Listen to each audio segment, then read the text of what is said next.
By the time the elevator doors closed behind the last visitor of the night, it was already past 11, and I still hadn't eaten. My scrubs smelled like antiseptic and someone else's fear, and my feet had the dull ache that only comes after a double. I told myself I'd grab something from the vending machine and go straight to my car. That was the plan for about 4 years running, and for about 4 years running, it never once worked out that way. The cafeteria at that hour belongs to nobody.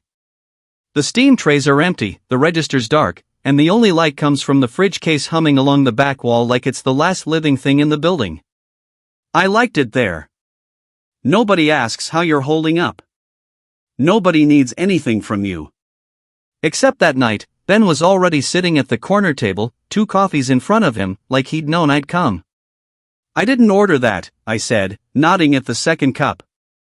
I know how you take it, he said. Black, splash of cream if you're being nice to yourself, which you never are. For years we'd worked the same unit. For years of trading patients at shift change, for years of him covering for me when my mother's calls came at the worst possible moment, for years of me pretending I didn't notice the way he always found an excuse to walk past the med room right when I was clocking out. We were good at pretending. We'd built a whole friendship out of it. I sat down anyway.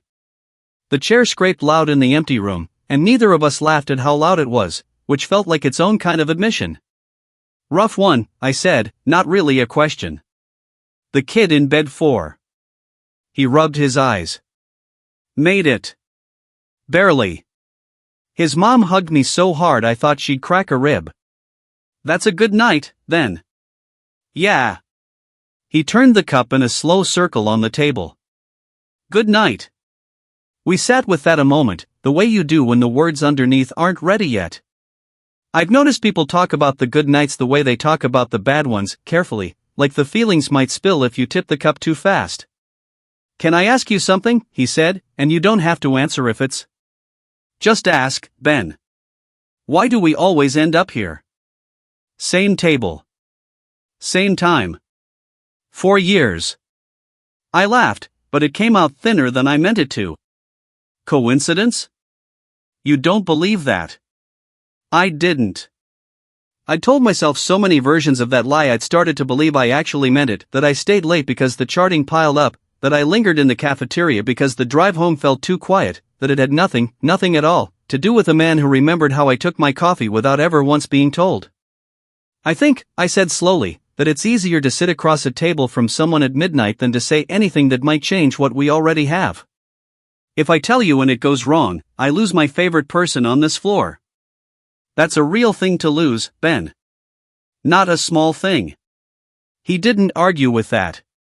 He just looked at me for a second too long, the way he did the night the code went bad in December and neither of us had the words for what we just watched happen, so we just sat, shoulder to shoulder, until the sun came up.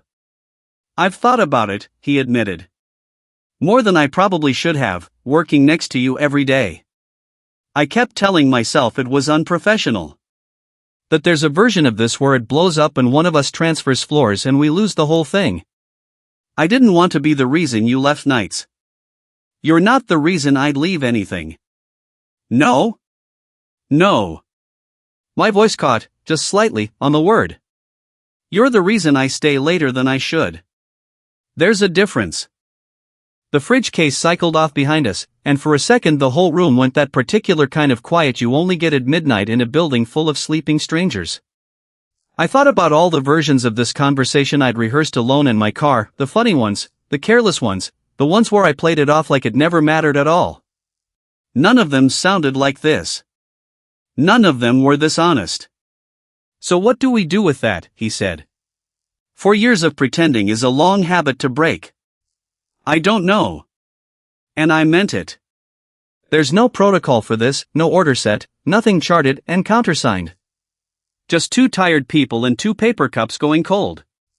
Maybe we stop pretending and see what's actually there. Maybe it's nothing. Maybe it's everything. I don't think either of us is going to know sitting here being careful. He reached across the table then, not dramatic, not a movie moment, just his hand finding mine on the cold plastic surface, warm and a little rough from 100,000 hand washings, and he didn't say anything else. He didn't need to. Some things you feel answered the moment they're touched. I don't know how long we sat like that. Long enough that the overhead lights buzzed twice and settled. Long enough that I stopped being afraid of what came next. Here's what I keep turning over, even now, months later, with his jacket still hanging on the back of my door and our shifts still overlapping 4 nights a week. How many of us do this? How many people spend years circling the person right in front of them, trading extra coffees and small kindnesses, telling ourselves it's nothing, because nothing is safer than the alternative? I wonder sometimes whether we wasted those 4 years or whether we needed every one of them to trust what we finally said out loud that night. I still don't have a clean answer. Maybe you don't either. But I think about that cafeteria a lot, empty, humming, ordinary, and how the biggest thing in my life started with 2 cups of coffee nobody asked for, and a question I'd been too careful to ask for entirely too long.